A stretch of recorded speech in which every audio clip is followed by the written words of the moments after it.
Pernah dengar orang murtad karena miskin? Ya. Dibeli agamanya dengan sebungkus mie, dengan ini dan itu. Tapi kalau orang kaya, bagaimana caranya dimurtadkan? Benar nggak? Ya, dia punya pendapatan. Nggak ada. Ada satu di Jawa Barat saya dapat informasi, satu yayasan besar kristenisasi di sana itu tutup, ya. Semenjak masyarakat Muslim di situ sudah punya pendapatan. Banyak di antara mereka yang keluar negeri bekerja, pulang sudah bisa beli tanah, beli sawah. Jadi nggak diterima lagi sumbangannya, tutup yayasan itu. Karena memang mereka tahu, mereka bisa beli agama orang yang miskin. Ini perkataan Luqman Hakim dari dulu beliau sudah bilang. Jangan lupa teman-teman, kita butuh makan, kita butuh minum, kita butuh pakaian, ya, kita butuh transportasi. Tadi kita butuh menuntut ilmu. Ya, kita butuh silaturahim keluarga, kita butuh banyak hal. Kita sendiri butuh harta. Jadi jangan bermalas-malasan ini. Orang yang pengangguran ini keliru. Nanti akan kita dengarkan statement-statement para ulama salaf. Di antaranya Umar bin Khattab radhiyallahu anhu mengatakan dalam statement yang mulia, saya pernah melihat seseorang sangat tampan, penampilannya bagus. Tapi begitu saya tanya pekerjaannya dikatakan dia pengangguran, kata Umar, jatuh di mataku. Sakata min aini. Gak ada lagi nilainya orang itu. Jadi memang sudah begitu. Kita harus penuhi kebutuhan kita. Pernah dalam hadis Bukhari, ada seorang laki-laki datang mengatakan, ya Rasulullah, saya punya saya punya dirham. Siapa yang paling pantas saya keluarkan untuk dinar itu? Kata Nabi SAW, dirimu dulu. Pakai untuk kebutuhanmu. Kemudian dia mengatakan, saya punya lagi ya Rasulullah. Kata Nabi SAW, anakmu. Saya punya lagi ya Rasulullah. Istrimu. Saya punya lagi ya Rasulullah. Pembantumu. Saya punya lagi ya Rasulullah. Kata Nabi SAW, engkau lebih tahu setelah itu. Tapi kebutuhan buat diri kita sendiri. Dalam sebuah riwayat yang sahih, pernah Nabi SAW melihat ada orang dalam masjid, berantakan sekali penampilannya. Kelihatan kumuh sekali. Maka Nabi SAW datang kepada orang tersebut lalu bertanya, apa kau punya harta? Pertanyaan Nabi pertama adalah harta. Kau punya harta enggak? Orang itu bilang ada ya Rasulullah. Disebutnya sama dia, saya punya unta, saya punya kuda, saya punya domba. Di masa itu kalau orang punya 3 hewan ini berarti orang mampu. Maka apa kata Nabi SAW? Aina anta min athari ni'mi alaik. Kalau begitu mana kau dari bekas nikmat Allah pada dirimu? Kenapa kau berantakan begini? Tunjukkan baju yang bagus. Tunjukkan penampilan yang bersih dan rapi.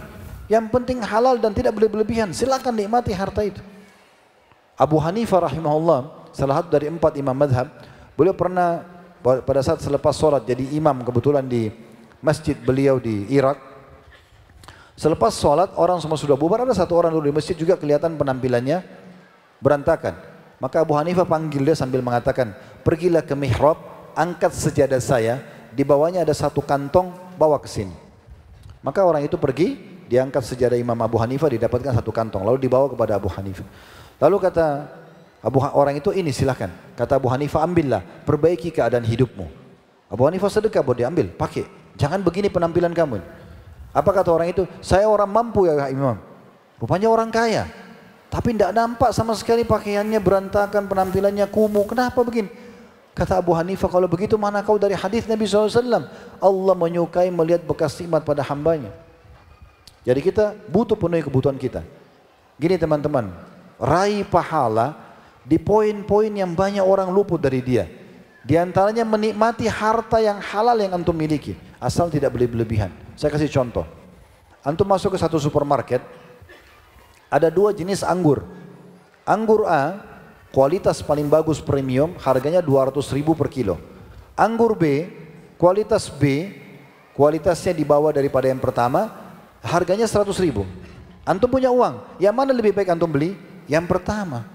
Karena Allah suruh kita ya, makan yang halalan, yang boleh dan thayyibah, berkualitas. Kalau antum niat beli yang A untuk menikmati apa yang Allah berikan, bukan mubadzir, dan dari pendapatan halal berpahala ini. Kenapa enggak gitu? Enggak, saya beli ini aja deh, nanti mubadzir. Kenapa mubadzir? Nah, antum makan. Mubadzir itu antum buang, antum enggak pakai. Itu mubadzir. Atau ada orang beli 10-20 mobil, dia enggak pakai.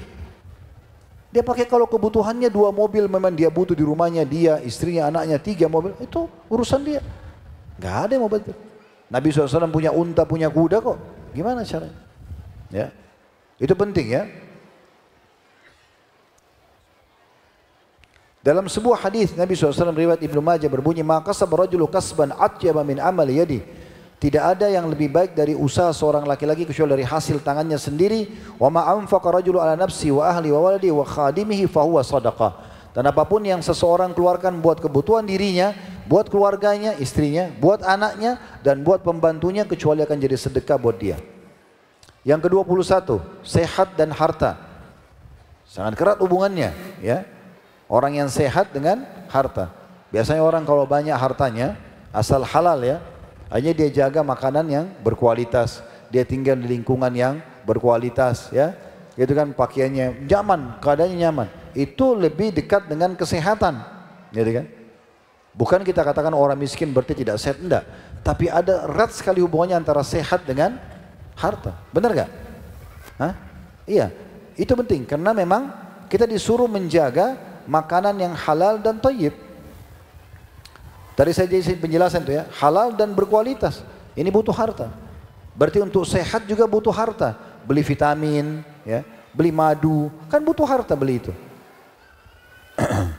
Dan kita tahu teman-teman sekalian, dalam maqasidus syar'iyyah, dalam ada poin-poin darurat yang harus diketahui dan harus dijaga oleh seorang muslim dan hukumnya wajib ya. Itu ada 5 kan. Yang pertama itu hifdzuddin, menjaga agama. Enggak boleh kita sengaja rusak agama kita. Ya.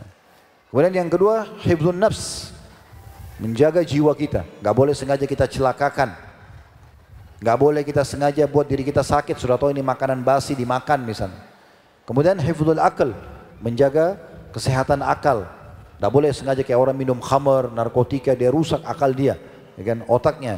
Kemudian wan nasl, keturunan, enggak boleh zina, punya anak zina, jaga keturunan manusia. Dan wal mal, menjaga harta.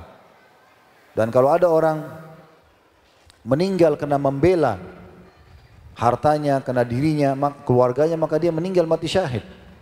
Ya. Kemudian yang ke-22, pahala yang diraih dari sakit melalui harta. Maksudnya di sini yang saya ingin titik beratkan adalah kita bukan mau sakit, bukan. Tapi kalau kita sakit, kan kita butuh berobat ya. Benar gak? Nah, kita kan untuk berobat supaya keluar dari sakit itu kan butuh harta. Nah begitu juga kalau kita ingin meraih pahala dari orang-orang yang sakit dengan cara menjenguknya. Menjenguk orang sakit ada pahalanya kan? Hadits yang masyhur yang luar biasa. Yang kata Nabi SAW dalam hadis sahih, siapa yang menjenguk saudaranya di pagi hari, walaupun sesaat, maka Allah akan datangkan atau ya Allah akan datangkan 70.000 malaikat yang mendoakan dia sampai sore hari. Siapa yang menjenguk sore hari saudaranya muslim, walaupun sesaat, Allah akan datangkan malaikat yang mendoakan dia sampai besok pagi. Nah menjenguk orang sakit ini kan kita butuh transport, ya kita butuh membawakan hadiah kepada dia, ya ini butuh harta. Ya, dan cukup banyak keutamaan menjenguk orang sakit, teman-teman nanti bisa baca, itu tidak saya bahas lagi. Kemudian yang ke-23, sembuh dengan harta. Ini juga sama, ya, karena Nabi SAW mengatakan dalam hadis yang sahih, tadawu ibadallah, berobatlah wahai hamba-hamba Allah, fa inna Allah Ta'ala la yadha' da'un illa wada'allahu da' ghaira da'in wahid al-haram. Berobatlah wahai hamba-hamba Allah, berobat butuh harta. Ya, tidak selamanya ada yang gratis, bahkan ada sebagian obat mungkin harus kita ya beli. Ya. Sesungguhnya Allah Ta'ala tidaklah menciptakan penyakit kecuali Allah ciptakan juga kesembuhan atau obatnya, kecuali satu penyakit yaitu penyakit tua. Itu tidak bisa diobati. Semua penyakit akan ada obatnya. Ya. Ini tentu dinukil oleh An-Nawawi rahimahullah. Kemudian yang ke-24, surga yang merupakan balasan tertinggi nanti di akhirat, diraih dengan harta. Bisa dengan harta. Tadi sudah kita ceritakan kisah Utsman radhiyallahu anhu. Ya, sampai kata Nabi SAW waktu dia sudah beli, sumbangkan 1000 ekor tunggangan perang, dia sudah beli sumur rumat. Kata Nabi SAW, tidak ada yang menghalangi Utsman untuk masuk ke surga setelah apa yang dia buat hari ini. Karena sedekahnya itu, harta. Ya, bisa beli surga. Dan Allah berfirman dalam surah At-Taubah, surah nomor 9 ayat 111. Perhatikan di sini bagaimana Allah jelas-jelas menyebutkan surga bisa diraih dengan harta. Innallaha ashtara minal mu'minina anfusahum wa amwalahum bi anna lahumul jannah. Sungguhnya Allah membeli dari orang-orang beriman diri mereka dan harta mereka untuk dibalas dengan surga. Ya. Kemudian Allah bilang, yuqatiluna fi sabilillah fayaqtuluna wa yuqtalun.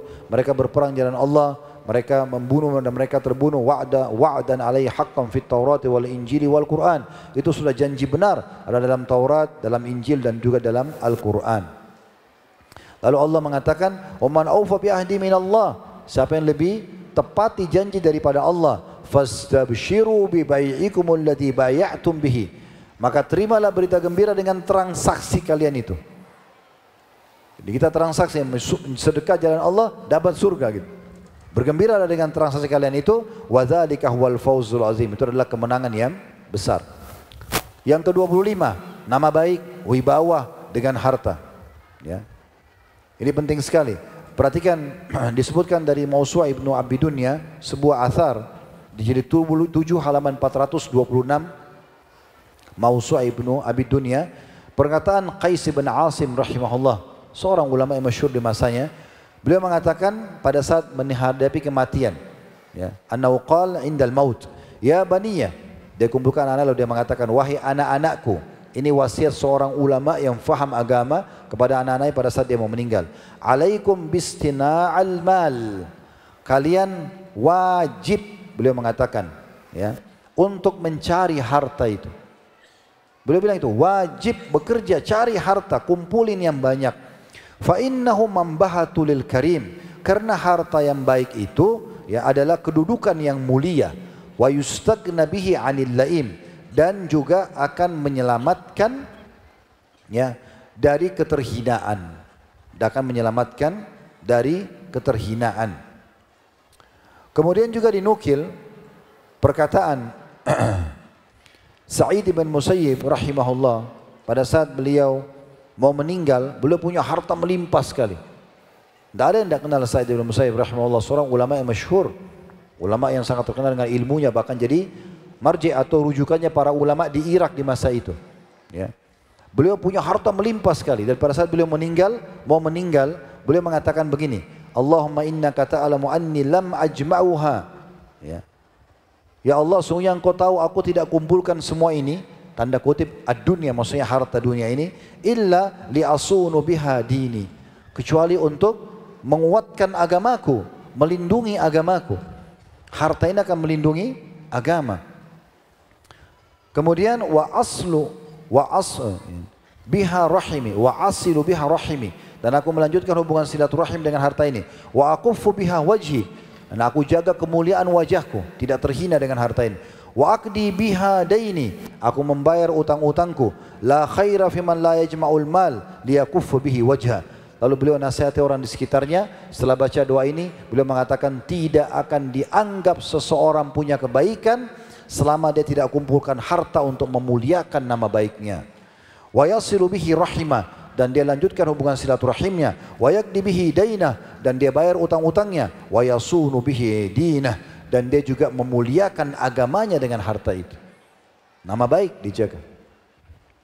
Kemudian juga yang ke-26, kedudukan dan harta. Ya. Dengan harta orang punya kedudukan, otomatis kan gitu. Dan kedudukan juga diraih dengan harta, kan gitu. Tapi kita bicara yang positif ya, yang benar gitu.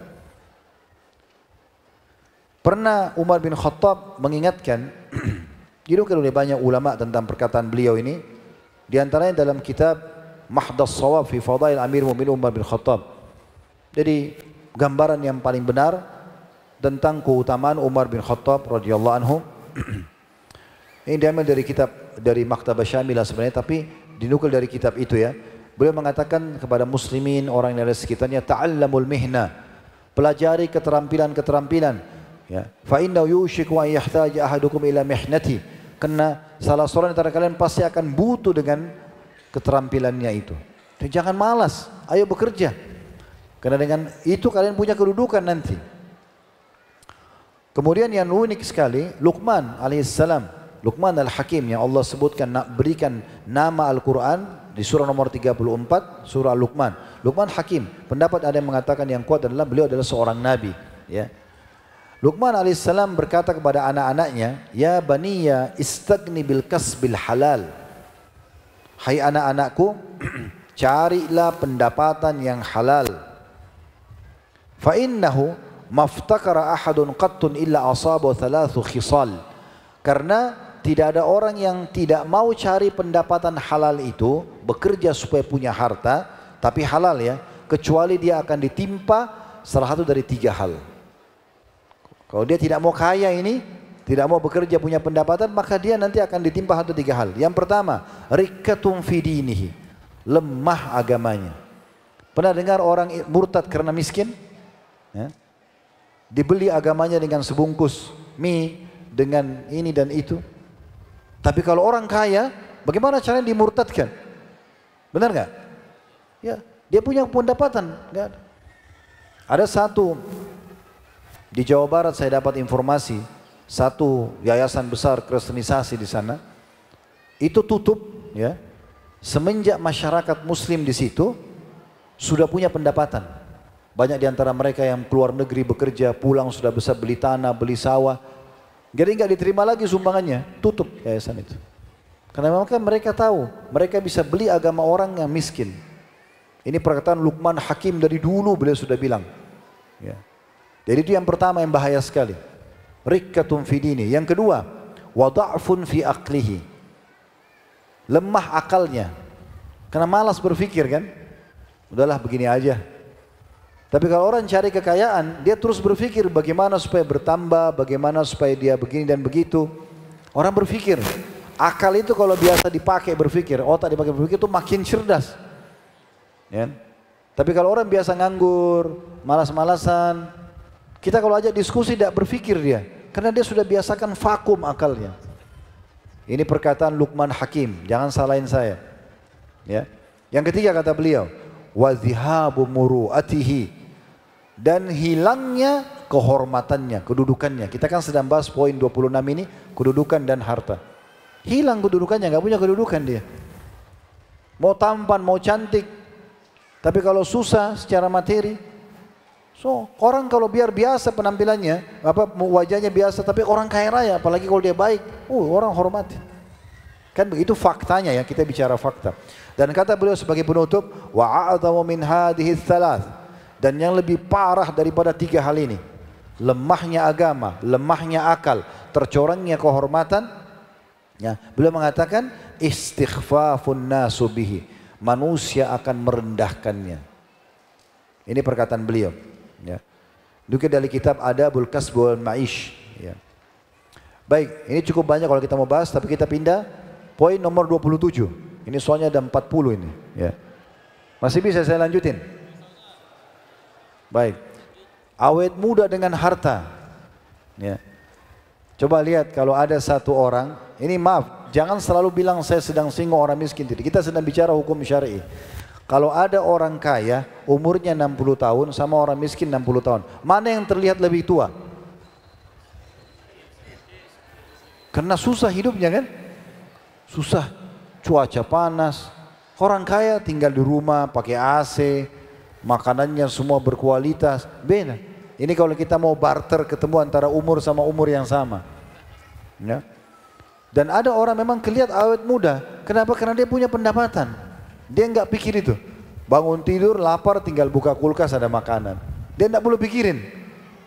Keluar mau ada kendaraan, buka lemari ada baju. Karena ada harta, semuanya ada. Bisa awet muda nggak? Tapi kalau bangun tidur, mau sarapan kelaparan, nggak ada. Harus minta sama siapa nih? Tetangga kasih atau enggak? Kalau ini bangun sudah ada semuanya.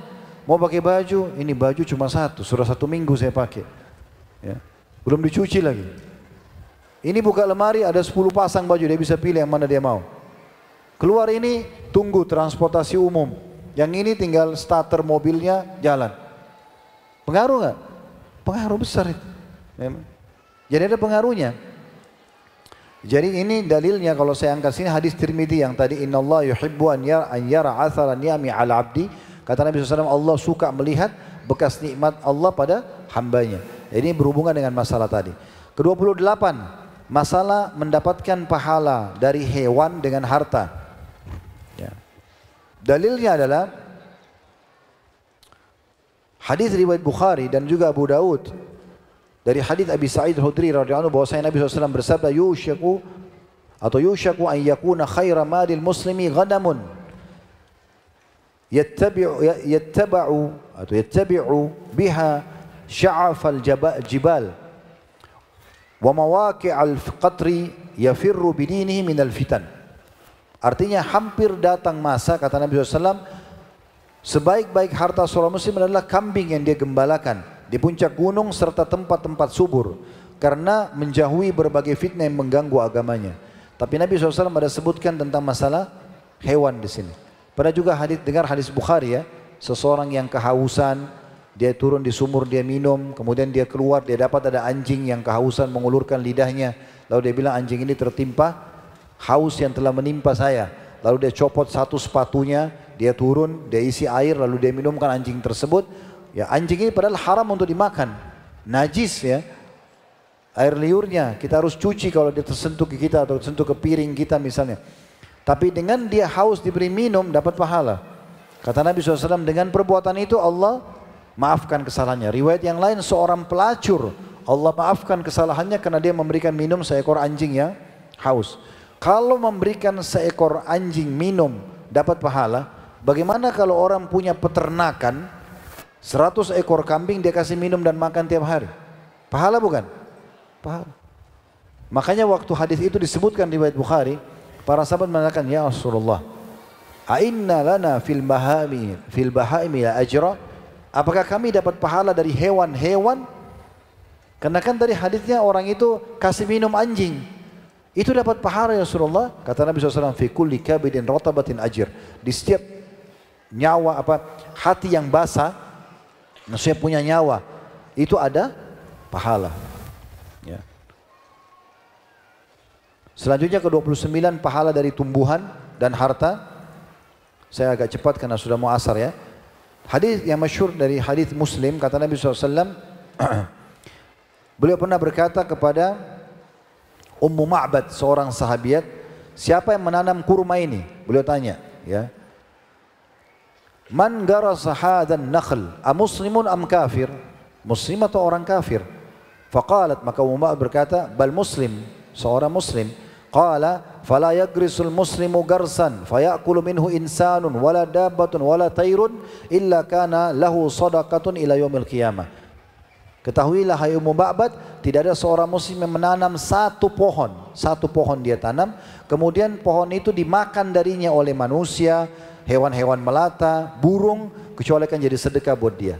Antum tancap pohon apa saja, ya, kemudian pohon itu diambil manfaatnya oleh manusia atau hewan melata, serangga pun misalnya, atau apa ya yang ulat atau apa memakan daunnya misalnya, atau ya burung yang mampir situ mengambil buahnya atau daunnya, kecuali akan jadi sedekah.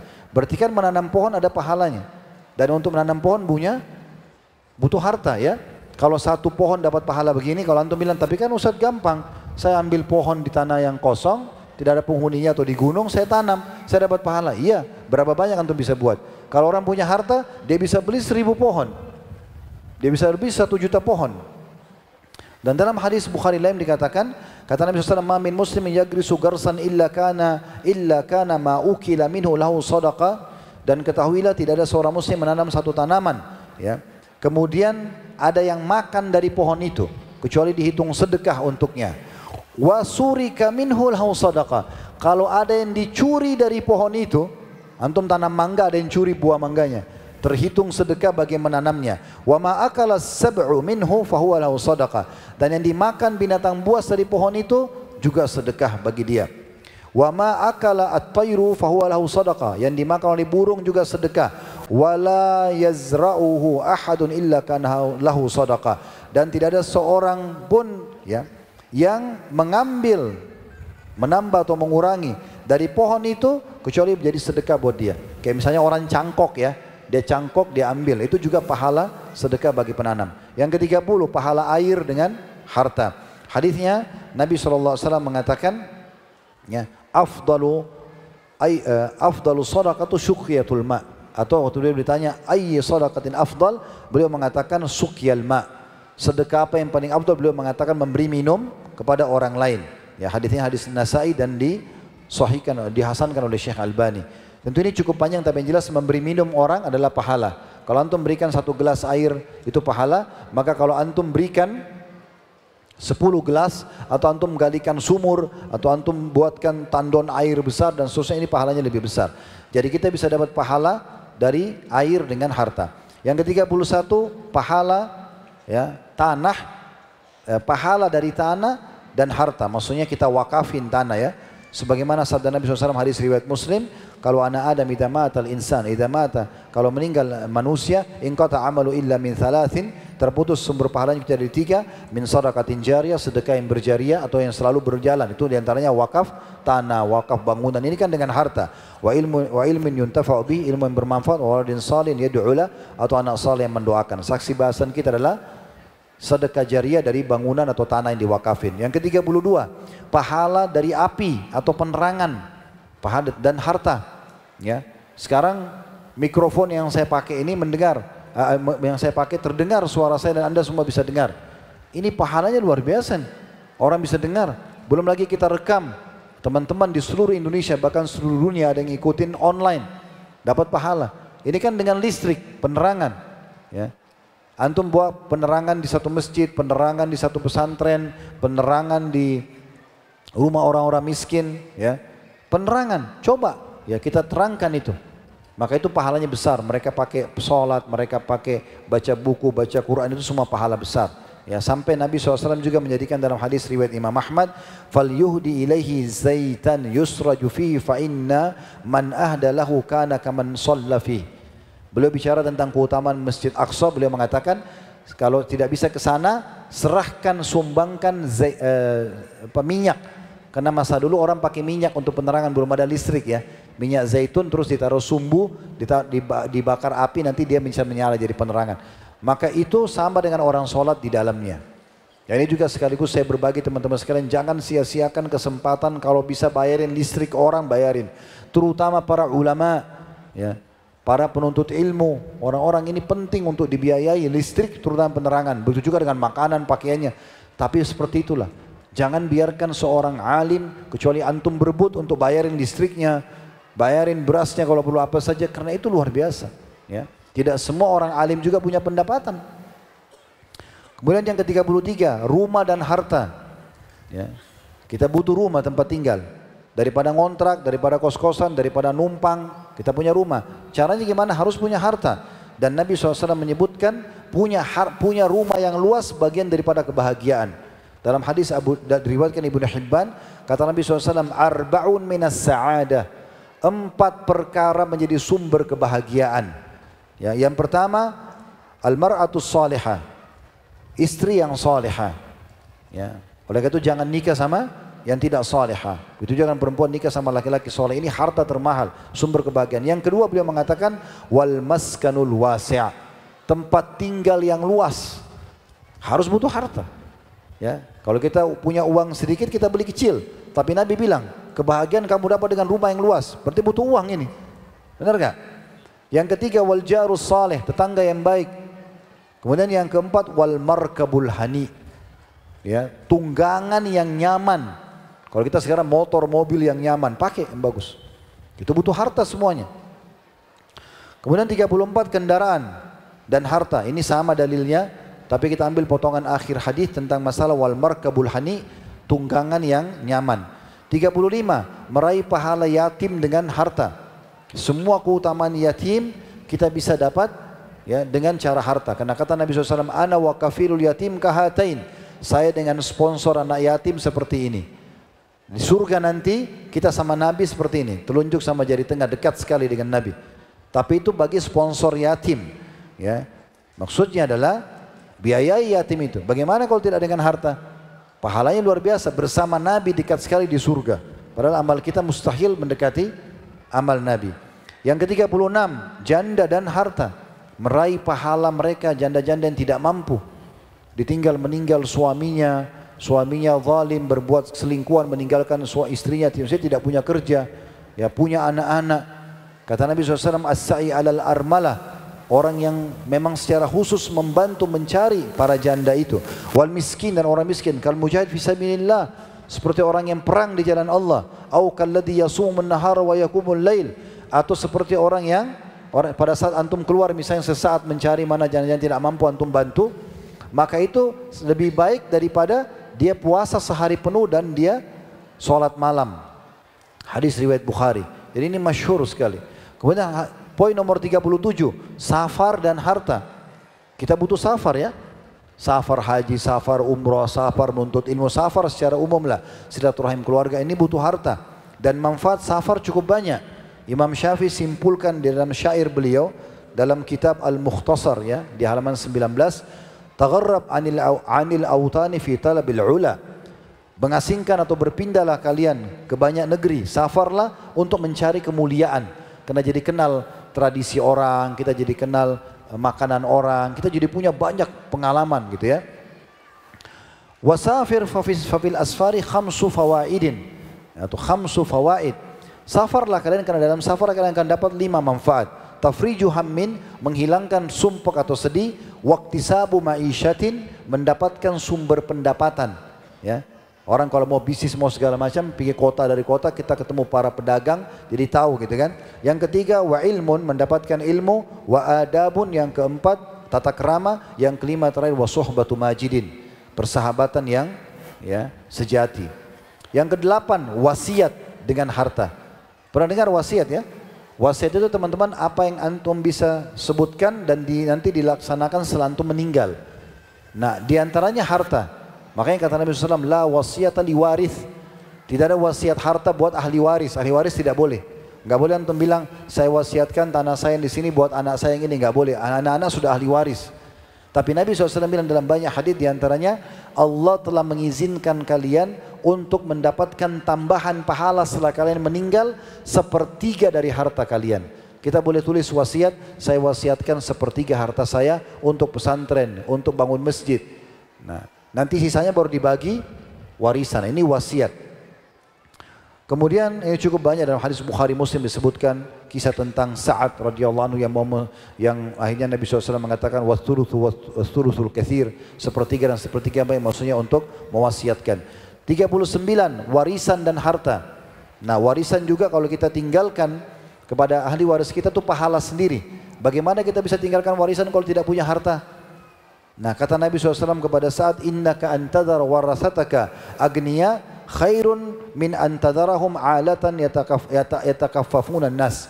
Ketahui Sa'ad, kau tinggalkan anak-anakmu, keturunanmu dalam kondisi mereka kaya, jauh lebih baik daripada kau tinggalkan mereka miskin, mereka mengemis kepada orang. Ini hadis Bukhari Muslim. Jadi kita bagaimana caranya dapat pahala dari warisan kalau kita nggak punya harta. Jadi kalau kita tinggalkan mereka dalam kondisi kaya, itu pahala buat mereka, buat kita karena kita meninggalkan harta yang cukup buat mereka. Kata Nabi SAW gitu ya, engkau tinggalkan anakmu dalam kondisi agniya, kaya, khairun, lebih baik min an yatadarahum alatan yatakabunas, lebih baik daripada mereka mengemis pada manusia. Yang ke-40, ya, sebentar, yang terakhir, yang ke-40 masalah hutang piutang dengan harta. Ya, hutang piutang dengan harta. Maksudnya kita bisa mendapatkan pahala dari utangnya orang lain. Ya. Kalau pernah dengar hadis Nabi SAW cukup banyak, diantaranya saya ringkaskan sebuah hadis riwayat Imam Ahmad, Abu Ya'la Ibnu Majah, Tabarani, Al-Hakim, Al-Baihaqi, dan di sini disahihkan oleh Syekh Albani.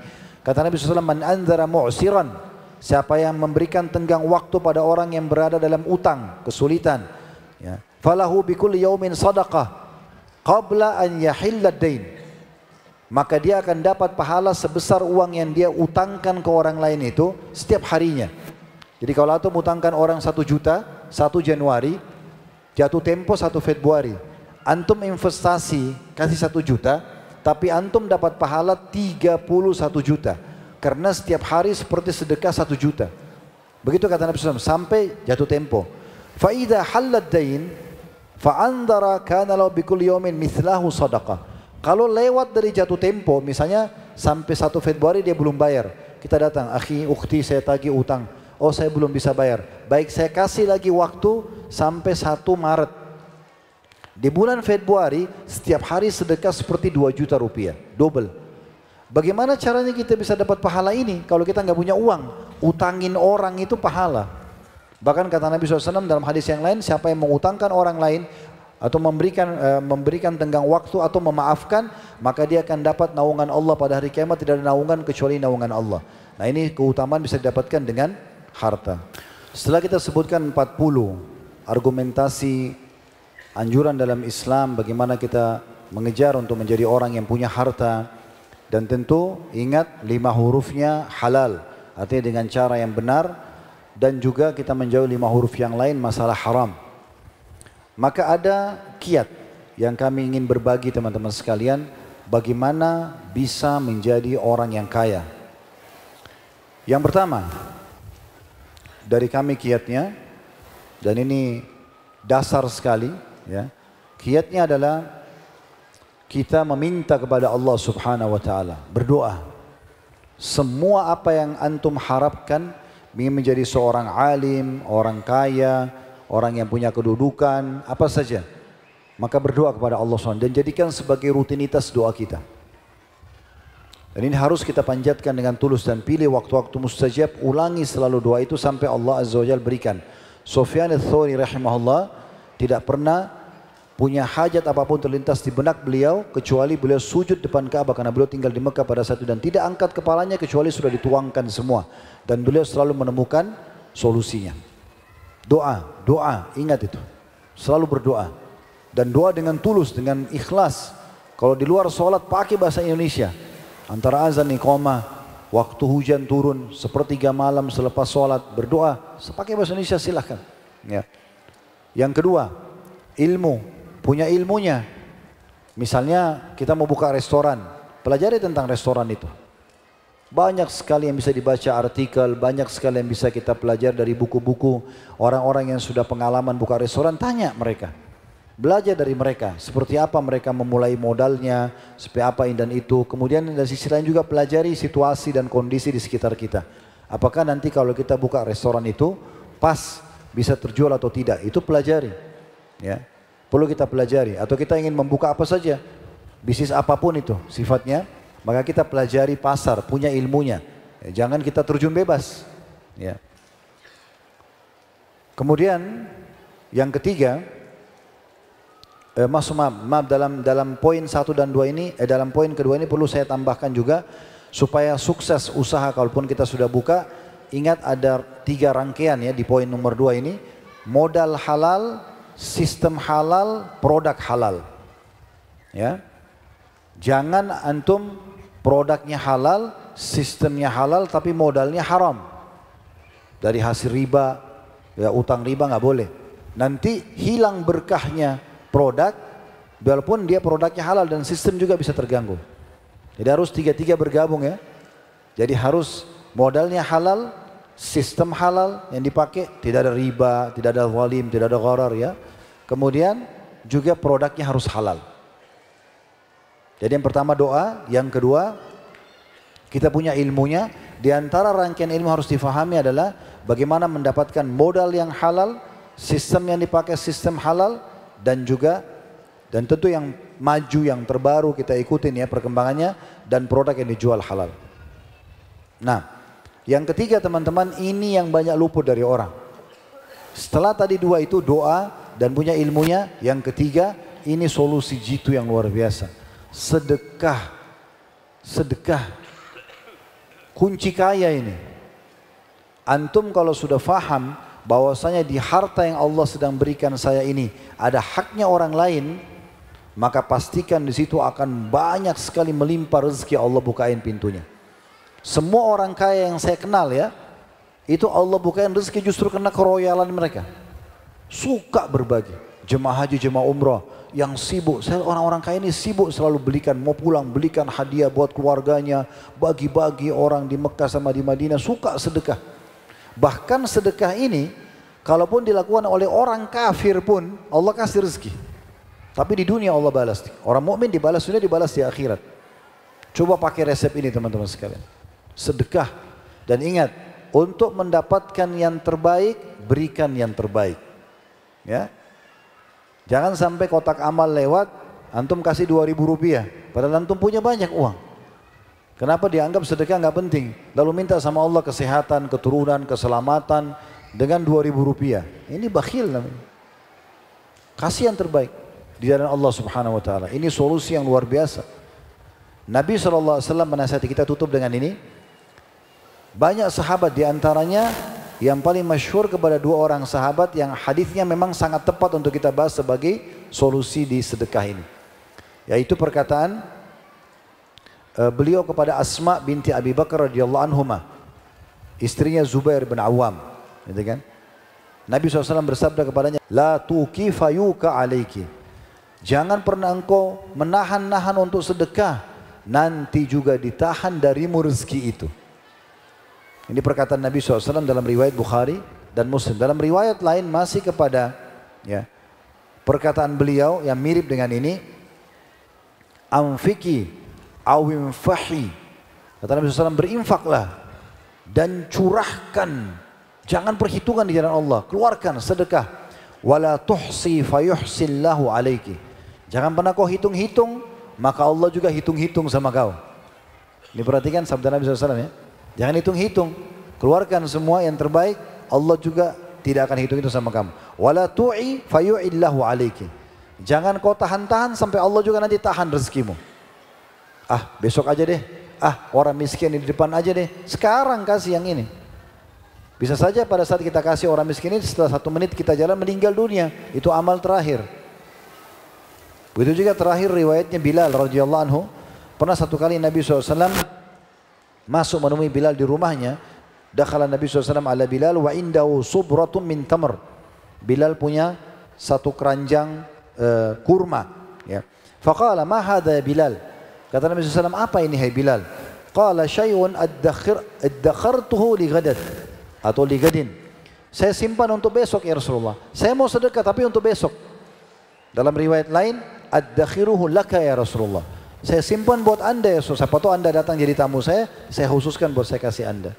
Apa jawaban Nabi SAW kepada Bilal? Ama takhsha an tara lahu gadan bukharan fi nari jahannam yawmal qiyamah. Apa kau tidak takut hai Bilal, nanti ini justru bisa menjadi bahan bakar di api neraka kalau kau tunda tidak sedekahkan. Lalu kata Nabi SAW, anfik ya Bilal, keluarkan sedekahkan hai Bilal. Wala takhsha min dhil arsy iqlala. Dan jangan pernah kau takut kepada pemilik arsy, ya. Atau jangan kau takut kemiskinan dari pemilik arsy yang agung. Maksudnya Allah subhanahu wa ta'ala. Saya tambahkan sebagai penutup juga teman-teman sekalian. Antum tidak asing nama Abdurrahman bin Auf. Tidak asing nama Talha bin Ubaidillah. Ini sahabat-sahabat yang kaya raya ya. Kemudian Sa'ad bin Abi Waqqas. Kemudian Sa'ad bin Ubadah. Ya. Dan banyak yang lainnya. Ini pada saat mereka meninggal, ikhwan akhwat sekalian.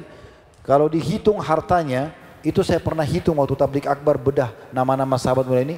Itu mereka tinggalkan puluhan miliar bahkan ratusan miliar kalau kita sekarang. Pertanyaan sederhana. Apakah uang-uang yang ditinggal oleh para sahabat, pada saat meninggal ini hasil tabungan? Jawabannya demi Allah bukan. Lalu dari mana harta yang mereka meninggal itu miliaran? Pendapatan yang datang beberapa hari sebelum mereka meninggal karena rutin bersedekah. Itu. Contoh misalnya, dari 4 orangnya saya pilih Sa'ad bin Ubadah. Sa'ad bin Ubadah itu punya satu gudang harta besar sekali. Dan dia punya anak bernama Qais, terkenal. Qais itu terkenal orang dermawan karena ayahnya dermawan gitu kan. Saat ini bilang sama anaknya Qais, hai Qais, ini hartanya ayah, ini gudang hartanya ayah. Sedekahkan sesukamu. Dia bukan larang anaknya jangan sedekah, jangan bantu dah. Ini harta ayah, habisin, sedekahin. Maka si anak sama ayah ini setiap hari sedekah terus. Mereka punya memang harta, punya kebun kurma, punya segala macam. Tapi keberkahan datang dari mana? Dari sedekahin. Mereka selalu sedekahkan tiap hari. Sampai saat sama Qais ini tiap hari naik di atap rumah mereka. Karena belum ada pengeras suara kayak kita sekarang teriak-teriak. Wahai penduduk Madinah, siapa yang butuh bantuan? Silakan datang ambil. Gandum, kurma, keju, madu, sembako kalau kita sekarang. Silakan ambil. Orang semua berbondong-bondong antri dibagiin. Kemudian siapa lagi yang butuh utang piutang, datang utang.